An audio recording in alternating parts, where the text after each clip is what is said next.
Well, thank you for coming today and welcome to more. If you hadn't seen our new facilities, I hope you guys got a chance to look around. If not, we can try to make a little detour out to the greenhouse before we leave today. My name's Hanna Aviles. I'm going on 5 years here at Moore. And thanks also for choosing my workshop today. I know you guys had some choice. It's been a really fun couple of days, and I'm glad that you chose to come here and spend a little bit of your time with me. I see a bunch of greenhouse giants in this room, so I just want to kind of preface that I'm going to be sharing a lot of my own best practices that work for me. And maybe you do something different, that's okay. I'd love to hear about that at the end. I'm gonna build in some time too where we can kind of have our own discussion and kind of swap and share ideas. But again, this is just what works for me and what has kind of become part of my program here at Moore since I started. So just a quick question though before we get going. Who here has a greenhouse? Dang, that's awesome. I'm gonna go home for that. Wrong answer. Incorrect. Yes, way good. So most of y'all, that's excellent. Okay, who is this going to be your first year in your greenhouse? Nobody. One. Cool. Okay, so most of us. We're going to do it. No, that's good. So most of us had at least a little bit of time to kind of acclimate to that and get our own programs going. So that's good to know. Well, we're going to go ahead and get started on this part. So I say that. This is my first time doing a Canva PowerPoint, and it is not wanting to work for me. Hey, there we go. Okay, so if you've been in my workshop last summer, and by been to, I mean tuned in, this is just going to be a little bit of repetition for you, but those of you that maybe aren't familiar with the greenhouse or think it's kind of more than you want to bite off and chew, it's super doable to get it figured out.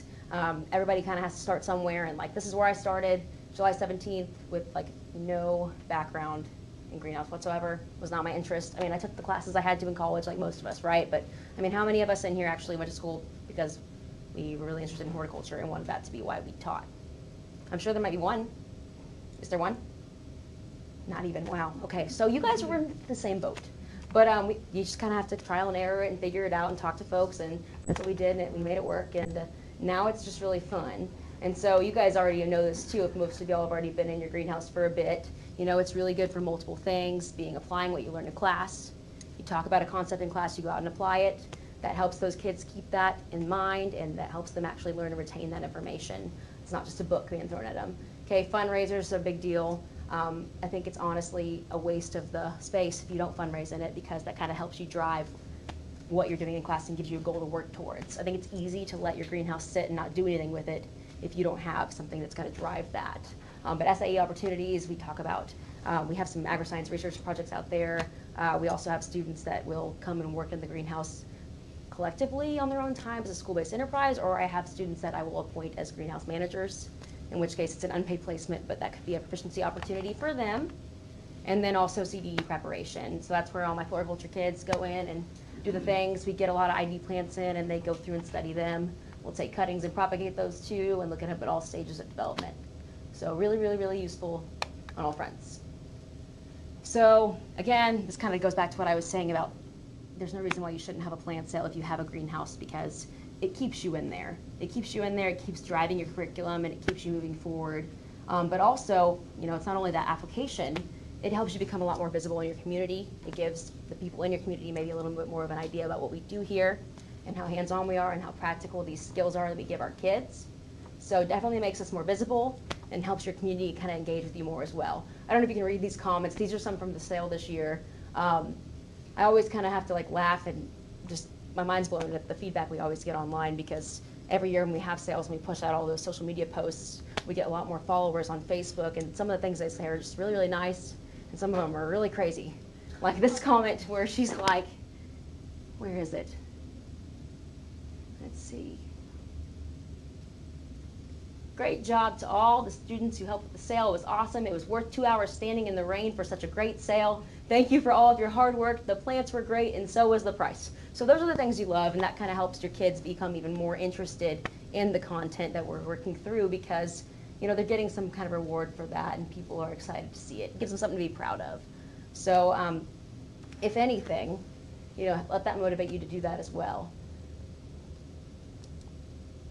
So what I kind of tell people that are trying to get started on their sales and how to organize their sales, or there's these 5 big questions that you want to work through in your mind, and that is, what kind of plants are you going to sell? Okay, will you be growing your plants from plug, seed, or a combination of both, maybe pre-finished? when would you like to sell your plants, if you have your end date in mind, what supplies you're going to need, and then how you're going to price them. And so we'll talk through each of these individually.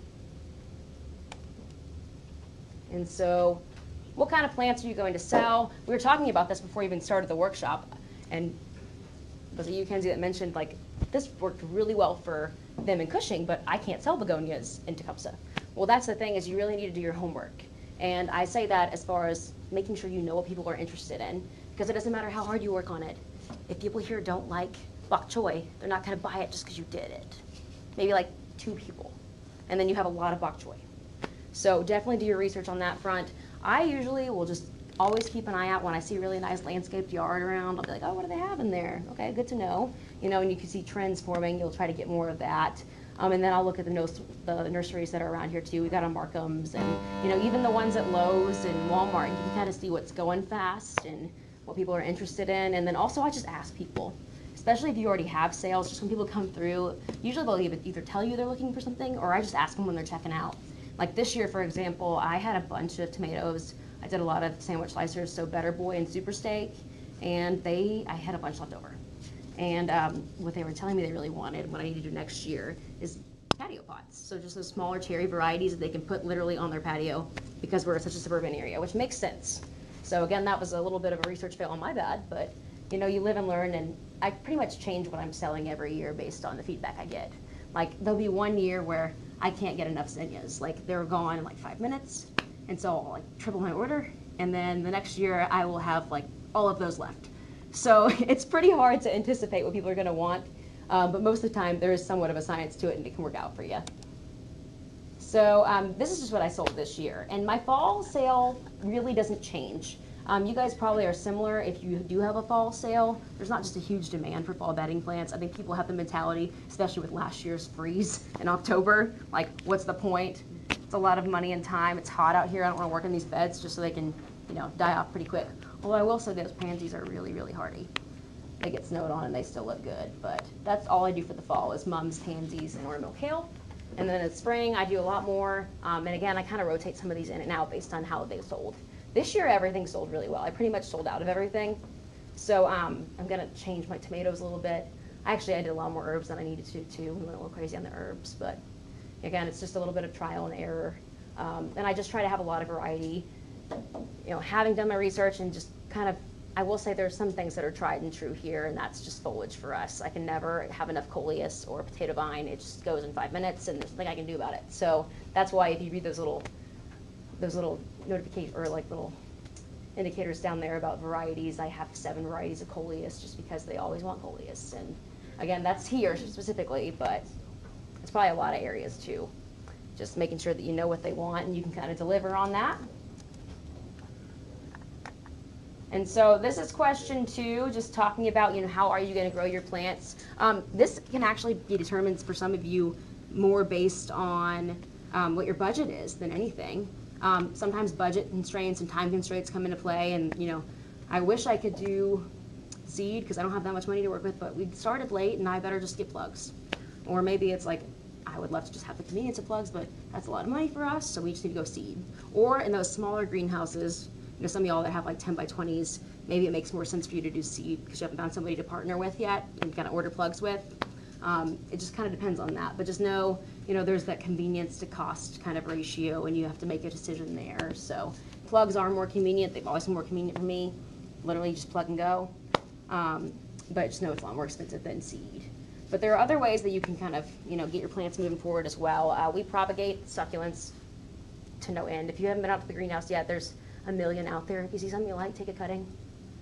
Honestly, if you see one that I have a million of, you can probably have that too. I have way too many, so I'm sharing. Happy to do it.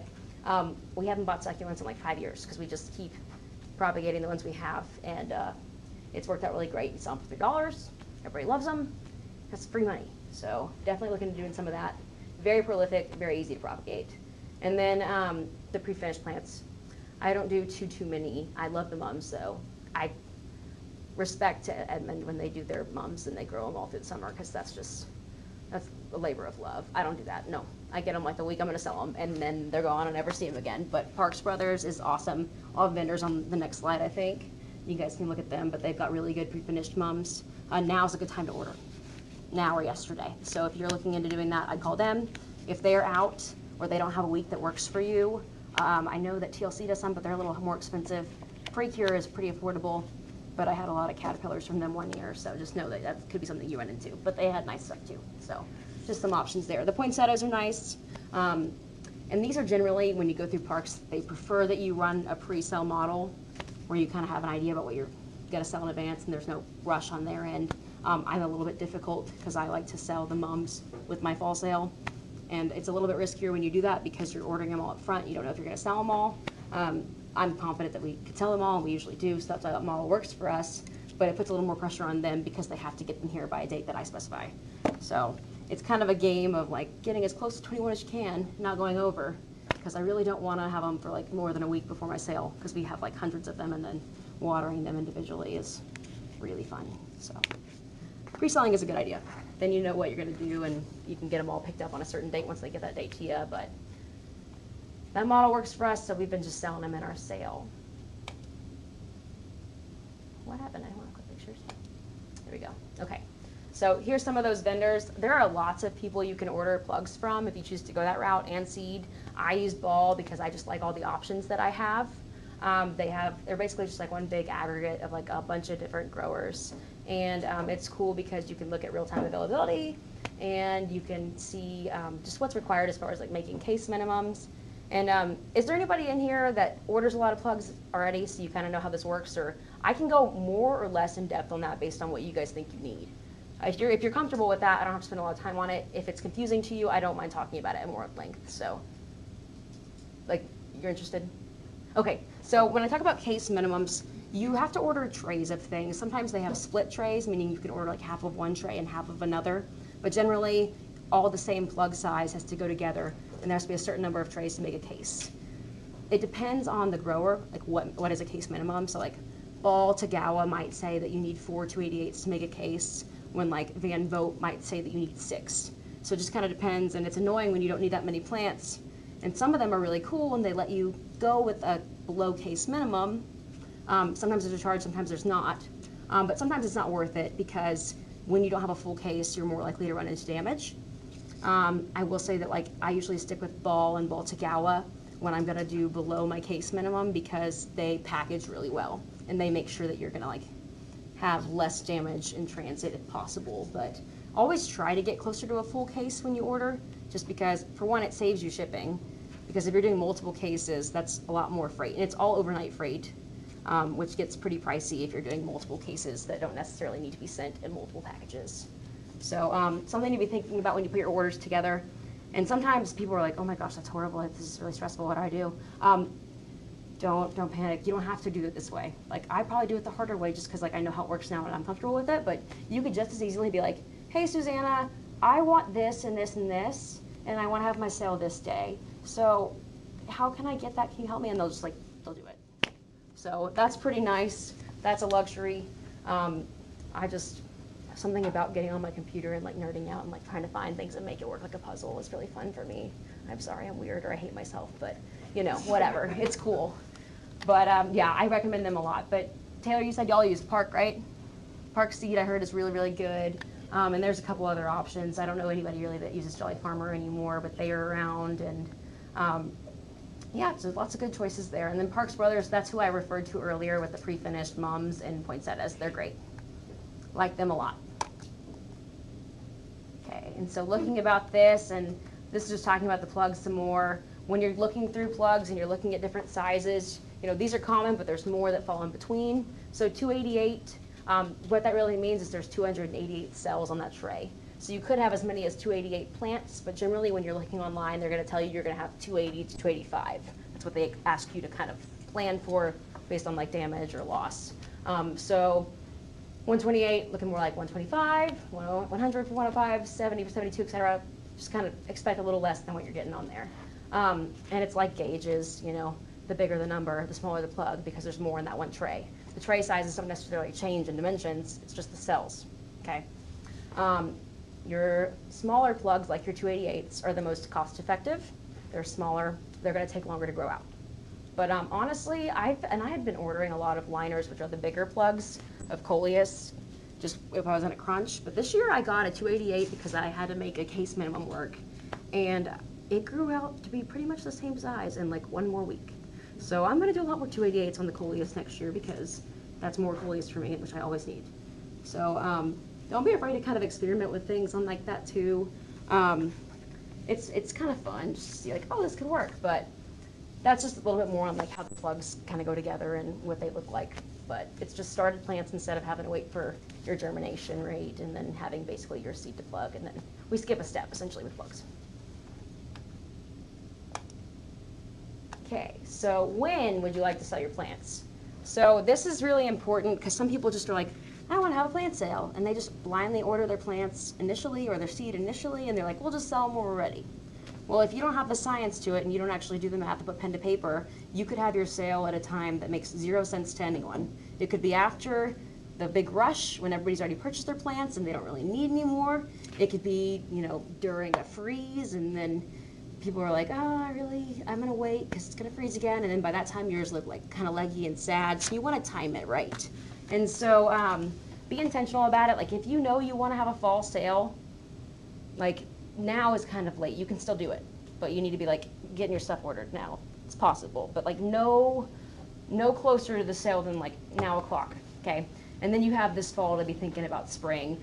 I usually order my spring sale plants like October, maybe first part of November when I'm feeling a little bit risky, but just give yourself a good amount of notice there. And so, like I was saying, you want to make sure your sale date that you have is going to be in a time when people actually want to buy their plants, and then work backwards. That's it. Do the math that way. And actually, my big pro tip, if it's a pro tip at all, is just culture guidelines. They're there. People don't read them, but you really should because they're way helpful. They tell you about your time from start to finish. They tell you when you need to be pinching or applying PGRs, plant growth regulators, and then also they just kind of help you look for particular pests you could see that are more prone to getting on those plants. They're just helpful. Just some light reading. And if you want some examples, I have one here we can pass around. But this next thing I'm going to give you is just a little bit of what I have as far as like things that I grew this year and what my schedule is. The ship week is blank because I figured you guys could just plug in whatever you wanted there based on when you picked your date. So I will fill one out usually. Just kind of like rough things out for myself, but on the chart you'll see it tells you the size of your plug or your liner, and then what I recommend for containers, how long it's going to take to finish out the plant in that container based on the plug size, and then the requirements for exposure and water. So just a little bit of there, and if you're interested, Mason has one for seed starting. I will make sure that gets in the file to share. I just didn't print it, but that's kind of good if you're one of those big seed people. I really only start herbs from seed and mainly just herbs. Your germination rate on your flowers are Tomatoes too, huh? the germination rate on your foliage and flowers is going to be terrible. Yeah. Unless you're in there to 10 to 8 hours. Yes, a day, I don't got time for that. It's not worth it. No, I don't got time. And usually, you know, when I need to be starting those, you know, we're at Christmas or nobody's around to water, and it's just not really super worth that for me. But here I have one set of culture guidelines that somebody can just kind of look through and see the information that's on there. And when you order stuff from places like Ball and you go through their catalog, you can see culture guidelines for almost everything. Or you can Google them if they don't have them on there. But they're really helpful. That's my pro tip that shouldn't really be a pro tip. Just read. Okay, let's see.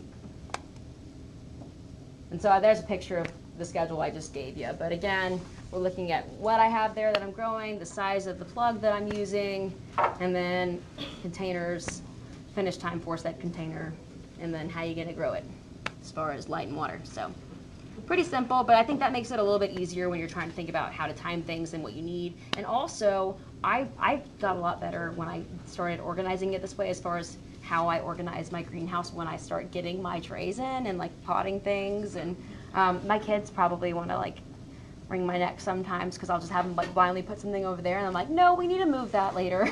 And then they have to like move all these flats, or worse, they're not flats, they're just individual rounds, and they really hate me. But it's just because it makes more sense to try to group things by water requirements. I have a shade cloth over my entire house, but if you have one in a particular area only, like obviously you're gonna want your impatiens there, your begonias there, you know, whatever it is you're trying to grow. So yeah, try to group things based on what those requirements are. And then the watering thing, that's really helpful too, because then I can tell the kids when they're watering, okay, that group over there doesn't need very much, this bench does need medium water, etc. And that really kind of helps keep things organized out there and from getting over or underwatered. Okay, supplies. So what you'll need to grow your plants, and this is important too because you need to make sure all this is already on hand for you when you get your plugs in or your seed in and you need to start it, right? This is soil that I like. There's a million kinds of soil. A lot of it works great. This is just what's worked well for me a lot. My BM 725 is probably my go-to because it's really helpful with all the pine bark in it as far as just keeping disease under control, and it lasts a good while. It's got a lot of perlite in it too, which I think is really helpful for aeration. So that's my favorite. But both of those sown grows work really well for if I'm doing some cuttings or if I'm doing any kind of seed starting. Although I still have plenty of good luck with my BM7 in cuttings. It's bigger pieces of bark, so it's kind of harder for starting seeds in. So I recommend something a little finer for seed starting. But those are what I like to use, and I get all those at American Plant Products because I think that's still our only game that we know of, which is a blessing and a curse. Okay, other supplies. This is just talking containers mainly, and this is another thing I thought I might need to talk about a little bit with some folks that are just now getting into the greenhouse deal, because they'll probably hear things like 1801 or 606 and think like, what? How do I remember these numbers? It's pretty simple. The 0 means nothing. An 1801 is 18 individual plants, whereas your 606 is 6 cell packs. And so that 0 separates the numbers that mean something, but you can kind of see pictures up there that's over that web tray. I've got the 1801, and then I've got a 606 picture there. But that's what I mainly use. There are other inserts and other numbers. That's just generally what I've used them for. And so I put almost all of my like general basic annuals in 1801s. So like my petunias are in 1801. So actually, does it say it on here? Oh yeah, it says it on the sheet. So you can kind of see. I use 1801s a lot. Yep, for Alyssum, Petunia, Celosia, Coleus. Coleus not, that's round, sorry. But I use basically all of my really cheap annuals go in my 1801s because it's just very affordable packaging essentially, and then it's easy for people to kind of put things together and pull things apart. And that's also really good if you're just getting started too, and like maybe your first year of plants don't look so hot, like, and you want to be a little bit nicer on pricing. You can easily do like $15 for a flat of 18 plants, as opposed to like $1 a piece if you wanted to. So I know lots of people do flat rates and lots of growers do flat rates, but I used to, and actually the pandemic happened, and I had to go on this site called My Humans Plus, and it was just easier to do everything $1, and nobody complained, so I left it like that. Let's see. The Thermoform Rounds, I use those a lot too, and those are just like the flimsy little black plastic 4.5-inch pots. Quarts and gallons predominantly are going to be used for my perennials, and then hanging baskets, there's not really any rules. 10 to 12 inches is kind of the go-to as far as what the size is, and that's really important to kind of stay in that lane when you're trying to anticipate when you're going to have those baskets finished, because that's what all your culture guidelines refer to. But I have some really cool ones. I don't know if I have any pictures on you, I'll have to show you later, but they're kind of pyramidal, and they're woven, and people love those. We call them specialty baskets. We make them to order so they can get whatever they want in there. They go nuts. $30.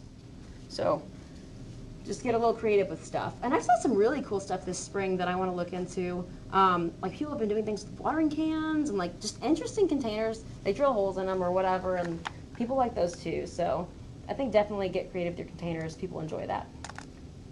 Oh, did I skip one? I hope not. Sorry, it's my first day with my new hands. Oh, why don't you let me go back? This is your life. Sorry. So 10 out of 10 don't recommend Canva for PowerPoints. Yep, I'm glad I didn't skip that one. That's an important one.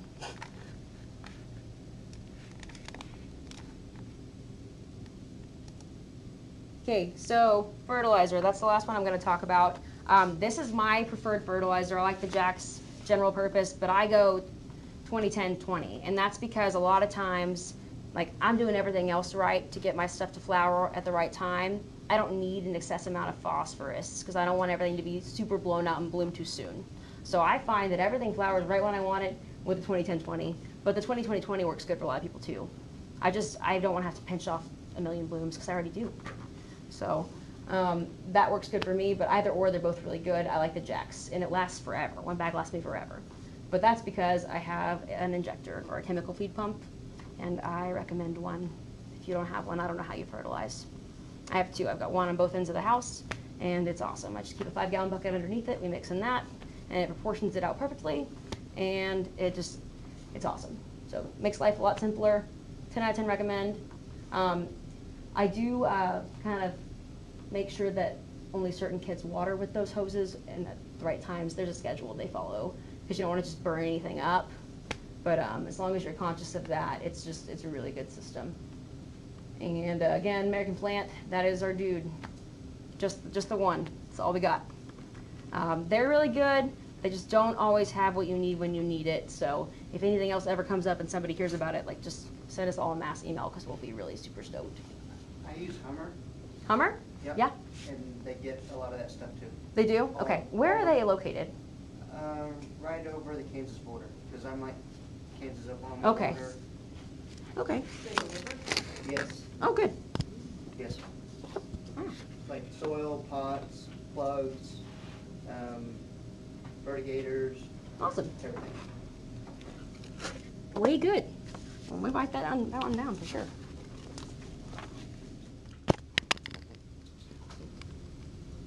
If you are somewhat close to the metro area, I will say American Plant does deliver like pallets of soil for like $25, which is pretty nice. Okay, and the last question here, how should you price those plants? So this kind of, I think, throws a lot of people at first, and eventually you get the hang of it. Do your homework, collect some comps. I creep on other chapters' pages and see what they're charging, but more than that, I look at local places here where I know my client base is going to go. And this year, I bumped up all my stuff, but I was still way lower than Markham's and a lot of those places. Everything was really inflated this year, and I think it's because there was a lot of recovery to be done after all the freezing. But yeah, it was high. Like I'm telling you, they're really proud. Like, I saw some stuff at some places that was really, really not healthy looking and really, really stunted for $7 for like a 4.5-inch pot. And it was, I don't even think it would make it if you transplanted it. So we always want to be fair to ourselves. And honestly, most of the time you will be, because depending on what plugs you're using or what seed you're using, your markup is still probably going to be like above 3 times, even if you just went $1. So, but I don't want to be so low that we're not capitalizing where we can, because we use this money from the Ford account to do a lot of things. Like, we're going to probably go to National Convention this fall, and that's going to help us out there. And it's a big fundraiser for the chapter. So if people are willing to pay it and you're still below the competitors, and most of the time they probably pay more anyway because it's a fundraiser. But we like sitting where we are. The kids like to be told that stuff's really pretty and really affordable. It makes them happy. So. And we still, like, with these prices this year, we still grossed well over 12,000. So it's, if I went higher, that'd be crazy. I'll just be interested to see what happens there. But yeah, that's just how I price things this year. And all of this stuff, like, I'm gonna have this PowerPoint in the file for you guys to look at later if you need to reference it. But all these graphics are on the Facebook anyway. If you want to just go creep on the page, I've got plant sale stuff up there for the last 4 years that you can look at. But like I said, when in doubt, do some math. Make sure you can kind of calculate your markup, and if you're below your markup of like 3 times, then go up a little bit, give yourself some credit. I always have to say this though, because this is a really easy rabbit hole to fall down and not be able to get back out of, and that is just marking things down or having sales at the end of your sale. I would rather burn my inventory than tell them they can have it for half price, because I will never sell it full price again. They will always expect that price. They will not come the first day. I don't literally burn my inventory. I usually do something that's more service driven with it. We'll like try to do some landscape projects around campus or around town, or we'll give it to, like, we had a Green Thumb Club or a junior high we gave some plants to last time, and That feels better for the kids, and it kind of keeps our worth where it's supposed to be, because it's really easy for people to kind of start wanting to take advantage. So maybe that makes me a bad person, but I don't want somebody coming and saying like, can you sell me this for less when I'm already way less than everybody else? So just be wary of that and know your worth. Okay, and I'm just kind of going to go through a couple of little things here. I didn't get too in depth on a lot of this, but these are just some things that have helped me out in the past few years since I moved to this greenhouse, because the last greenhouse we had concrete walkways and gravel under the benches, and honestly, I missed that. It was really nice. I gave my kids some jobs, like when I take my freshmen out there, like the kids love to like get under the benches and hand weed, and also it was just really easy to keep the algae under control. I don't have a great concrete job out there. If you've been out there yet, you probably see a lot of algae. I literally paint algicide on that thing all the time, and I have to, or it gets out of control.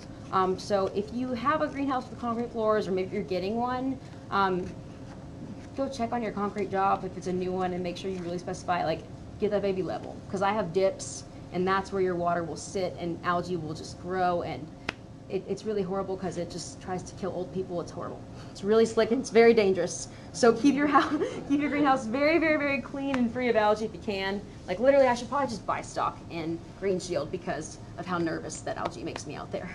So keep that on standby for sure. And then I pressure wash, like usually it's right before our plugs come in for the fall sale. Naturally, the hottest time of the year and the least amount of time you'd ever want to be in the greenhouse is when we do our big cleaning day for it. But yeah, so we usually get out there before all the new plants come in, and we'll just pressure wash everything. We'll treat the cool cell pads with algicide too. We'll clean all the filters, we'll empty the tanks and clean those out and just get everything ready for the next year, because nobody's going to maintain it but you. I don't know how maintenance works at your schools, but I can tell you now that it doesn't do anything like that at mine. So definitely make sure you're keeping care of your stuff and keeping things nice. Greenhouses are wet by nature. There's a lot of water out there. I don't know if you've seen out there yet, but there's a lot of outlets, and I have some covers on them, but some of them are exposed. Covers fell off, so just kind of be cognizant of that. Most of them should have like GCFIs on there, but you never know, so just always be looking out. Don't use any chewed up extension cords out there. And then if you are able to do your own pest control at your school and you have chemicals, definitely make sure that you put those somewhere where kids can't get to them, and that they're also going to be stored at the right temperatures, and they're not going to get ruined or run into any other issues with them. But those have just kind of been big things that I've kind of realized over time as far as just basic maintenance is concerned. And then talking more about IPM and disease control, these are just some quick tips that seem really simple because they are, but you got to be vigilant. Like every time I go out there, I'm looking, I'm scouting. I'm not going to lie, this summer we get a little more lax because it's just some other plants out there. If they got a little something on them, it's not the end of the world. I will go ahead and treat that later. I will say, does anybody else in here have an aquaponic system in their greenhouse? Yes, so you know then it creates a little bit of a curve that you have to work around when you're trying to take care of pests and diseases in your greenhouse, because I am a total release fan. I love bombs. I like, not actual bombs, total release bug bombs, okay? Fungal bombs. Things that I can just like set off and run. These, okay? They're really great because they're really easy to use, and then it's one and done. Just lock everything up and then just put one in there and get out of there for like 4 to 8 hours. So when I was using them, I'd do it at night, and it's just kept everything at bay. Everything except mealybugs. I will say mealybugs are probably the only thing that you cannot kill with chemical yet that I have found anyway. I've tried everything. And the best thing that you can do for anything that has mealybugs on it is if there's only a few, you can like mechanically remove them. And that's actually worked out okay for me. But if they're overridden, you just gotta like burn it to the ground and move on. I've thought about lighting a match in there before. I'm just like, it's just too hard. They are mean. But most everything else you can get rid of with some pyrethrum or some methane or all kinds of good things. So, and you can get all that in American Plant too. But I just tell the kids what to look for. We talk about pests and diseases really early on, and that way they're out there and like, oh, and then we get it under control before it spreads. This is especially important, when you have your sale plants. Like, if you ask my kids, they will say they have a love and hate relationship with plant cell because it makes me a different person. It just does. But that's a lot of money out there. It's a lot of potential for earning, and it's a big investment for them and for us, and we just don't want anything to go wrong. So you guys might think that like overhead irrigation is a really nice amenity, and it is. It is when I am, you know, out for the summer, traveling or whatever, and I don't have anything high stakes in there. Or like if nobody can come by until like the end of the day during OAE, and I just want to give something a little bit of extra just in case, you know. But I would not ever rely on that solely and expect your plants to look awesome. It's super inconsistent. You will drown some things, you will dry out and kill some things, and there's no in between. So definitely hand water. And it's a labor of love, especially when you get a house that big, because it takes me 2 hours to water by myself when the house is full and we're close to the sale. So definitely make sure that you just have some labor for that and some good help, or that you just have some patience and some good headphones. Sometimes it's how I decompress. It's kind of nice, but I've got some good kids that'll come through, my little greenhouse managers. They'll come through and I can trust them. But I mean, you got to be careful who you ask too, because some kids are just like, just not around. I'm gonna get out of here, and then you come back and stuff's dead. So let's see. But always look at things when they come through. Like I kind of have a little quarantine zone before I take anything in there, and I'll look at things, and I might keep them in here first, and we'll just kind of keep an eye on them, you know, under the grow lab, and make sure nothing's manifesting before we put them in there. Again, when I have sale plants, it's not as high stakes when we don't, because we're going to clean everything out anyway before the year starts. But just always be concerned about what is coming in your house, and you be the gatekeeper on that. If you have teaching partners, or if you have custodians or admin or whoever thinks they can come in and out and do, like, you make sure that like there's not plants coming in or out that you don't know about, because that happens a lot. They sneak in there, and then bam, mealybugs everywhere, and that's hard. So that's why I don't go out on a limb and offer to winter plants for people. Some people do that. You're a kind person, but I'm not going to bring anything in right before my spring sale starts, and I've got, you know, anxiety out. You know, just no thank you. If you do it, you're better than me. And that's all I wanted to bore you with. My voice is not particularly beautiful. So I figured, though, you guys, you know, you do this a lot. Obviously, I have one new person in here, I think. So I'd love to hear your ideas or things that work for you, and we can kind of swap some stuff and have some more discussion. If you guys like to, we could go look at the greenhouse if you hadn't seen it yet. I'm just pretty flexible on that front, so. Well, let's say pre-finished plants built for something that you don't have to pre-order. Robert Coates, he lives in Cornwall. He used to be an ag teacher. He gets a ton of plants in for fall and spring. He calls me every year. I go down to Cornwall and take our cattle trailer and just load it up with stuff, and then I bring it back and sell it for double. Yeah, that's where Booster Club buys their money from, their pumpkin patch. Yeah. And They're great. yeah, they come with the nets on them and everything. Good, good. That was awesome. I think I'd heard about him before, and it's been years. But Yeah, he has like hanging baskets. He even has stuff in the spring too, I think. yeah, good. Yeah, yeah. Spring too. He did. Yeah, his houses are a lot nicer than, They were. yeah. Yeah. We Cool. had a semi in there last year. 58 foot worth of lumber. Come on, that's good. Do you know what he charges y'all for mums? 8. 8? I mean, I'm sorry. Yeah, but they're in containers that are like this big, and you can usually sell for We didn't pay a 35. whole Cool. lot. I'll just Yeah, say. yeah, We it's sold cheap. for Whatever it was, Very I good. doubled them. Yeah. That's awesome. I think they also use tobacco tea. You guys know about that?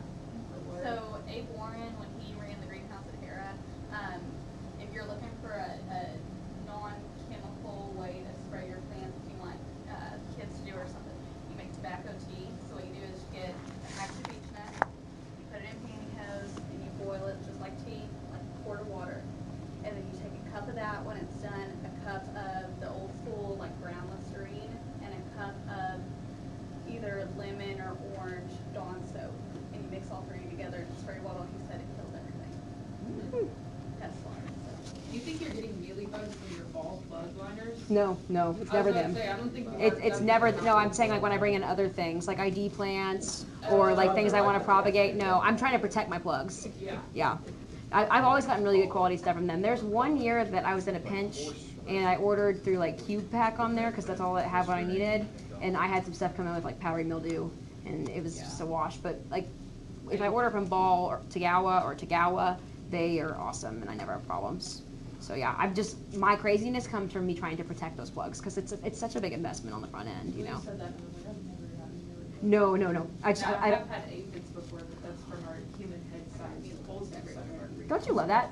Aphids though, they used to really bother me, but if I get them late enough in the season, I don't sweat it too much because, you know, as soon as those plants go outside in the heat and the sun, they're not gonna make it. And if you're concerned about chemicals too, like you can hit yours with a little bit of Dawn dish soap and water, and then put them out in the sun, and that'll kill them too. So they were really menacing initially when I started, and then I kind of figured out they're actually they're the easy ones.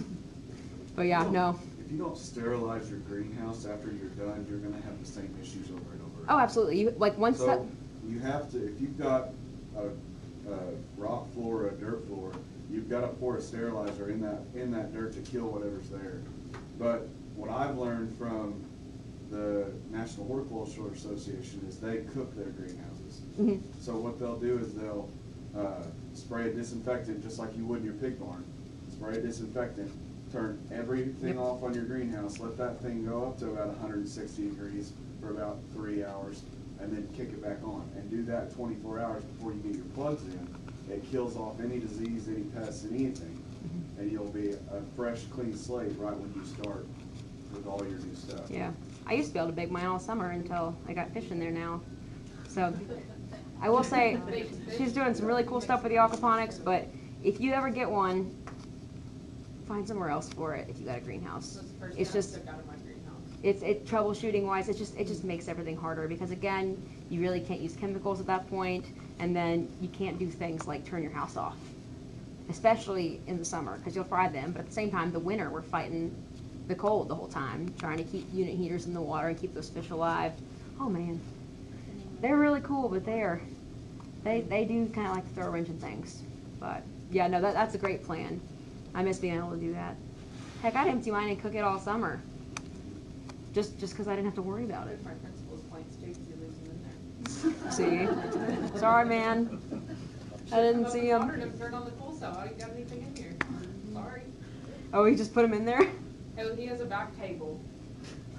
But everything's off and he just walks in. 900 aloe vera plants. And some sweet potato vine.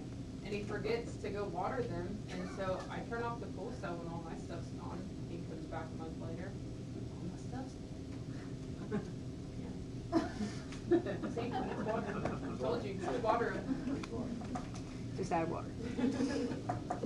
Yeah, no, those are all good points.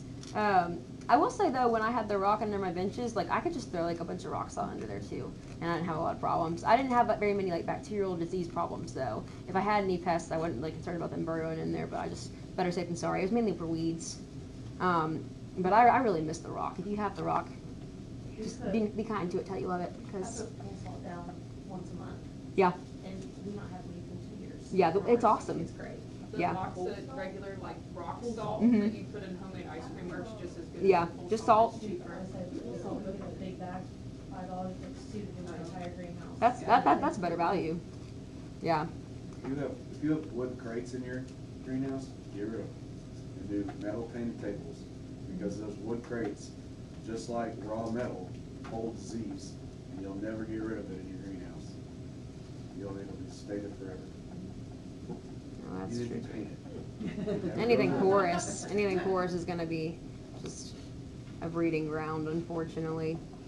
But no, they've gotten a lot better in industry though, and now like I think all the new houses have these like aluminum and plastic ones, which I mean I kind of like and then I kind of don't like sometimes. Mainly because the grates don't snap together very well all the time, and it's like a trap door. And sometimes you'll just be in there like doing something and you just hear like a big old aloe vera just hit the ground because it just falls out. So we do a lot of reinforcement with those, you know, zip tie, or sometimes if we're in a pinch, MIG wire works good too. So water quality wise, do y'all use like a filtration system? Our water's fine, but I would definitely, if you're getting a greenhouse or you have one and things aren't right, like send yours off for analysis and see. I've tested ours before and everything was good enough. We haven't had problems with that. I think initially, before we moved over here though, I did have some problems with like just things looking a little chlorotic and having to use a lot of iron, but since then, I guess, I don't know what was different, but maybe old pipes or something, I don't know. But yeah, get you some samples. Does anybody have a greenhouse that's not climate controlled? Mine right now. What do you Like you don't have like heating or cooling? I have heating, I don't have a cool cell. Honestly, How do you make it without having a cool We cell? died. yeah, it's hard to look in, Well, but. like this year, you probably made it a lot longer than normal. I still got plants in there right now. Oh yeah, if I had to choose, I don't know how they live in now, but. Shut the entire time and keep fans on. Bro, with my cool cell, it's 150. Hey, we're gonna rewind real quick though to those sticky notes I gave you earlier. I didn't tell you what to do with them. Put your name on it and pass them to one end of the row. Got a little bit of a drawing for a couple of you guys. And I'll get those picked up and we'll see who's a winner.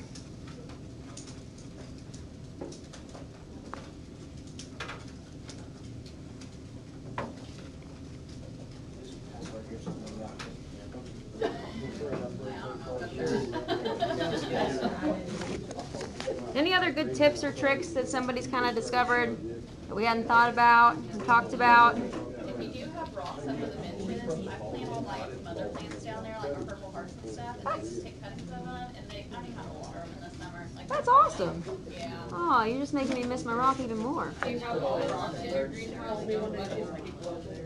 Huh? All rock? Mine's all rock, it doesn't have the walkway. Yeah, that I didn't like because it's just not ADA compliant. I have some people wheel in, so sweet. Although joke's kind of on me because my house is, I think my benches are too big. The walkways aren't wide enough. Oh, really? Yeah, well they overshot. They I think they were supposed to give me 5 foot and they gave me 6 foot. So my aisles are a little bit scant. Okay, come on, let's see. Yeah, I gotta do this. They're all gonna stick together. Sticky notes were not the best idea.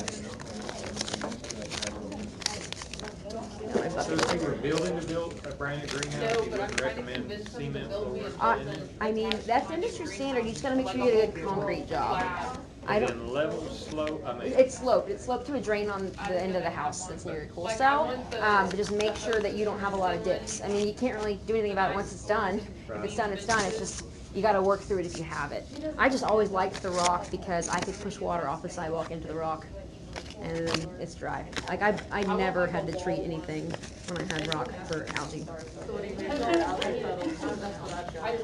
When we water, I have kids that are pushing the water through the puddles to the trench with brooms.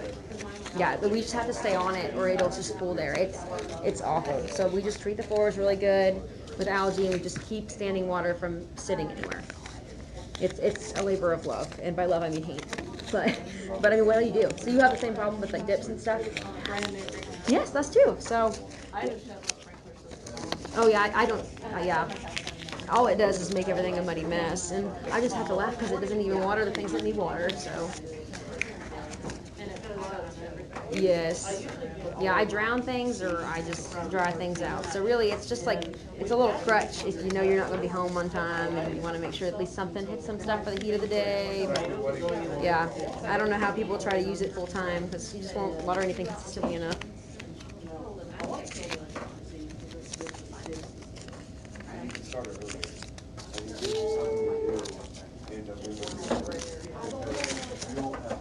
They get clogged really easily and they just like jet one plant and you drown it. Okay. But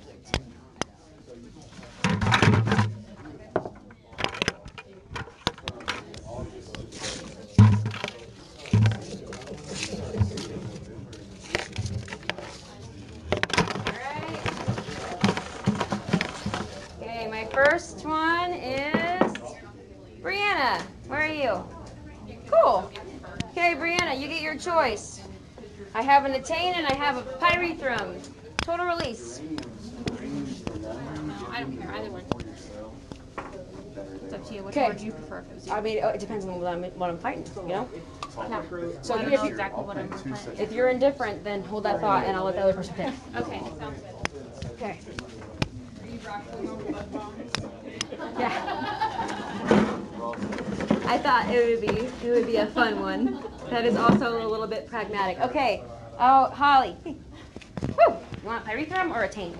Attain. Right. Okay. Keep coming. That's also a good one. Sorry, I only have 2. Well, thanks for sticking it out with me, guys.